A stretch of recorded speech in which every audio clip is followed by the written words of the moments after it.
in, neighbors. You guys came on a very special day. Today is storytelling day. And these stories are about life experiences. I have a life, do you?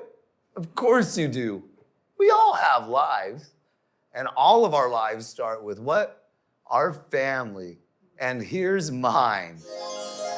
This is me and my dad.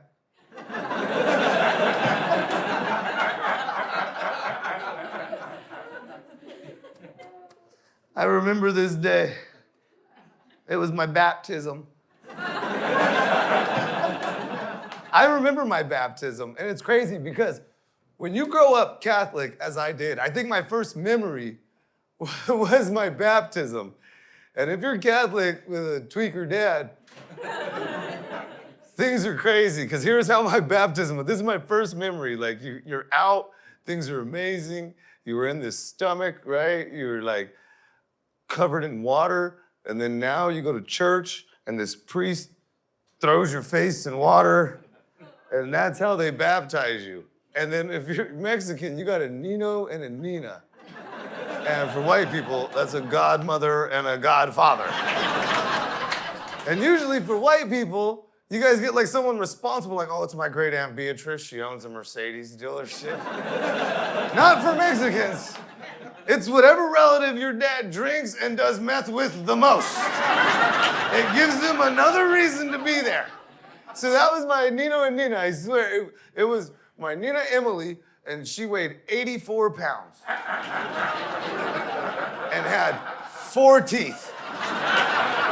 -8. And then my Nino was my dad's like cousin, and he was an alcoholic. And everyone's like, well, how much of an alcoholic? At my baptism, he sneezed and broke 2 ribs. Talk about a Bible story, huh? Like, hey, we can make Eve out of that. Then they started putting me into all this Catholic school stuff. Like, you go to catechism. This is, for white people, Sunday school. Okay, so I had to go to Sunday school, and I did everything. I first got baptized. Then comes your reconciliation, okay?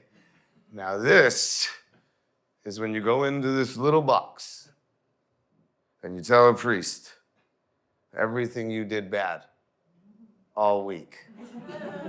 And he makes you feel like a piece of shit. You're like 6 years old. You're like, I stole some candy. He's like, well, that was very wrong. Jesus was watching. Say 48 Hail Marys. Like, what? 48 Hail Marys? It's insane. Then you grow up and realize, wait a minute, I just told him I had sex with 4 hookers and I got the same penance as stealing candy.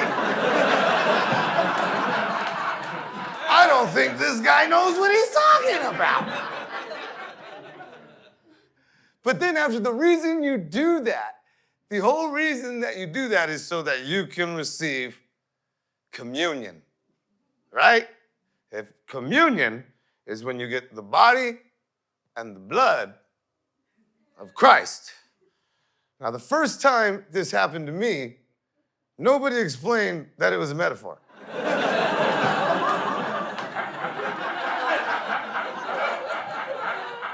I thought my town was where I'm like, we're standing in line for this? We're all standing in line for this.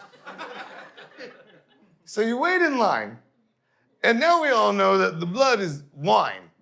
But they're not gonna tell kids that it's wine, because then you'll try to drink too much, right? But what's funny is now that you realize it, it's this little old lady handing you wine that doesn't even give good trick-or-treat candy. But she's like, here, you little shit, drink this. So you drink, the first time I remember, I was like, oh, this is gonna be weird, this is blood. This is gonna be freaky, it's gonna be freaky. And I drank it, and it was good. And then I was like, I'm not Catholic, I'm a vampire. This is weird. Oh my God, no. But then you take a step over, right? When you're done with the blood. And then what do they give you? The body of Christ. Now when you think you're just about as weird as you could be, they're like, you like blood? Try some people. Try some of this. Put your hands like this. You gotta eat it like this. Oh, you're weird. So then you eat it. And you realize you're not a vampire. You're a cannibal. And then there's always that debate. Was Jesus black? Was Jesus like Indian? Was Jesus white? I know he's white because look at the color of the cracker. It's called a cracker. I'm pretty sure Jesus is white. Then we went to Catholic church. The Catholic church sucks because they sing every single thing, right? Right when you're done, they're like, now everybody, go to your pew, pray for 20 minutes. That's when they're just running out of shit to tell. They're like, we've already pulled the collection plate around 8 times. So let's just pray. And then you stand up and sing every word. And it's just, amen. That's it. And they're like, can we all hold hands? Can we all hold hands? And then you're holding hands. And you're like,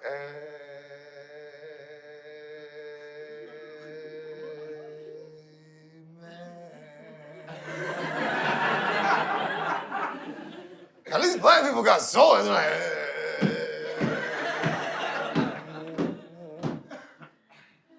But then I love the end of church, right?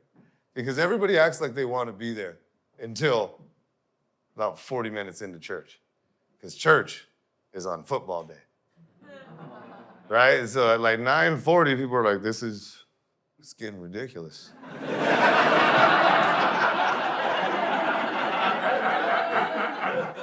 I love God as much as the next guy, but damn, the Saints are playing. That's religious. Except when it's not football season. When it's not football season, I love it at white churches. Because at Mexican churches and white churches are different. Mexican churches, you just stand outside and there's like 4 menudo guys on a little cart. They're just going around. Sorry, if you don't know what menudo is, good for you.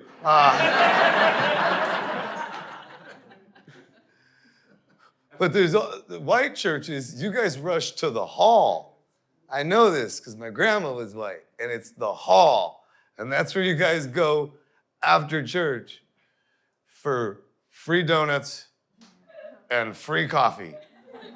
And when church ends, these people rush to these donuts like it's fucking Black Friday. They're like, oh, fuck. Last time fat ass Susan ate, you're already sitting on your way there. You confess that church is on your way there like that fat bitch ate all the donuts last time. Church was 3 minutes ago. What are you guys doing? Then you get to the hall. And women, you guys are the first ones to sin right away because you'll start gossiping. Like right when you get to the hall, can you believe that slut wore that to church? Guys, it takes a little bit, but within the hour, we already fucked up too. It's like, hey, you watching the football game today? Yeah. Who you got? Saints? Bet you 30. In church! That's the greatest. See, but my dad never went to church. He just baptized me. And then I never saw him again there. But we're one of those, they were like, my family was one of those, send the kids to church and we'll go on Christmas. You know those families? Like, we just go on Christmas. It's Jesus' birthday. It's the least we could do. But my dad, he would show up to other stuff, and it traumatized me my whole life. Like, you don't understand, when I was in Little League, if my dad showed up, it was bad. Like, it was very, very, very bad. Like, if I struck out, he was going to jail.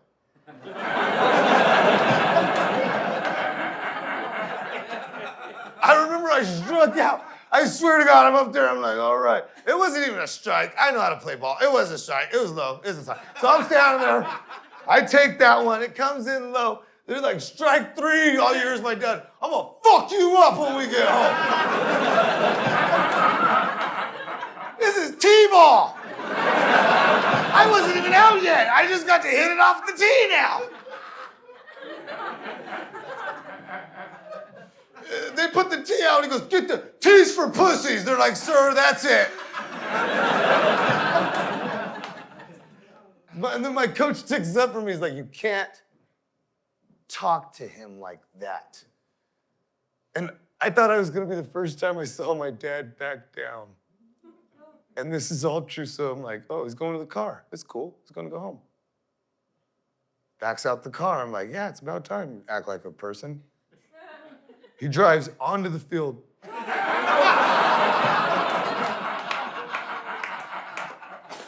And just starts doing donuts. He's like, tell me who I can talk to like what, bitch?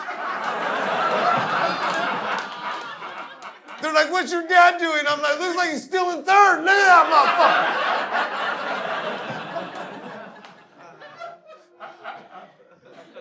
motherfucker. Hated my life, man. I'm telling you guys, I was scared every second of my life. Like going home, I knew I was gonna get my ass whipped. My dad would make up stuff. Here's what my dad did one time. He freaked out on me and slapped me around a little, but he'd always like try to make up for it. Like, if you don't tell your mom that I broke the right side of your face, I'll take you to Disneyland tomorrow. And I'm like, all right, trying to pick up your face. No, Mom, it was cold. It's the palsy. It's the palsy.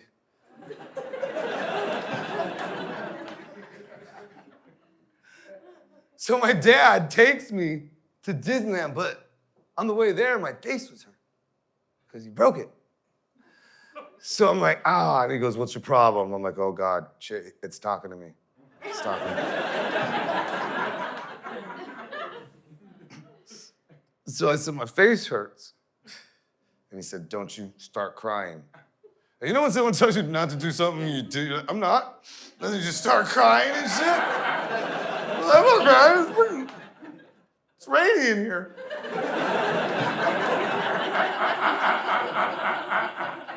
And he goes, oh, you're crying? Watch. And then he did what every parent has threatened. And he pulled the shit off. He takes me to Disneyland. We get out of the car. We get to the front of the gate. And he goes, I told you I'd bring you, bitch. I didn't say I'd pay for you to go in. And then we bounced. I hated my dad. I hated going home every fucking day. But he made me the comedian I am, but I was scared to go home every single day until I found weed. All right? But this isn't what you thought it was.